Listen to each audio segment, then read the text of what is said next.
vous avez reçu 7 éléments, alors on en a plein d'autres dans la loi de finances, mais 7 éléments dans ce secteur, donc le transport aérien, à la découverte, je le rappelle, ce secteur que vous connaissez bien, Emmanuel. Oui, alors je ne suis pas envoyé par Ben Smith. Non, je ne défends que ma propre opinion, j'espère un peu éclairée. Oui, je pense qu'il a raison.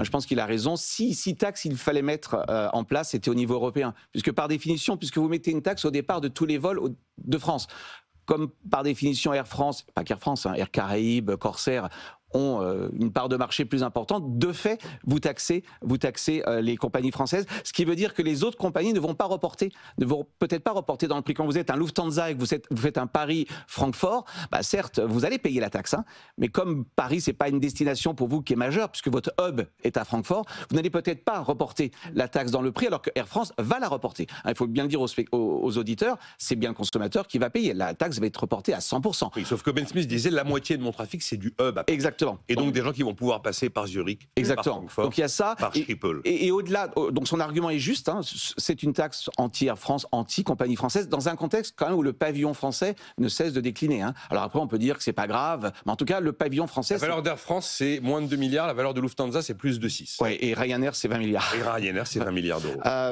Valeur boursière. Mais je voudrais élargir un peu le débat. Moi, ce qui m'a choqué, c'est tout ça pour ça. C'est-à-dire, toujours pareil, nous sommes des économistes, il faut faire une analyse coût-bénéfice. Alors le bénéfice, c'est quoi? C'est 800 millions. Voilà, 900 millions d'euros de recettes. On est descendu à 900. Voilà. Donc déjà, l'objectif est budgétaire. Ah oui, totalement. Ah oui, non, parce qu'on aurait pu se dire, on taxe les compagnies aériennes et on affecte cette taxe à quoi? À la décarbonation de l'aérien. Or, on sait qu'on a un problème, un gros problème, notamment sur les carburants durables. On n'a pas assez de capacité de production. Ce qui fait que demain, c'est assez amusant, on va importer du carburant durable des États-Unis. Donc déjà, elle n'est pas affectée. Donc c'est purement une logique budgétaire. Mais moi, ce qui m'attriste, c'est qu'on n'ait pas eu ce débat coût-bénéfice, comme toujours. Parce que du côté des coûts, moi je vais vous donner les coûts, il y a un problème, un coût de connectivité. Vous habitez Bordeaux et vous allez à Nice. Il n'y a pas 36 solutions d'y aller. Alors, en voiture, c'est assez long, vous allez en avion. Alors vous allez me dire, je peux prendre le train. Bon courage. En termes de connexion, il faut passer par Lyon.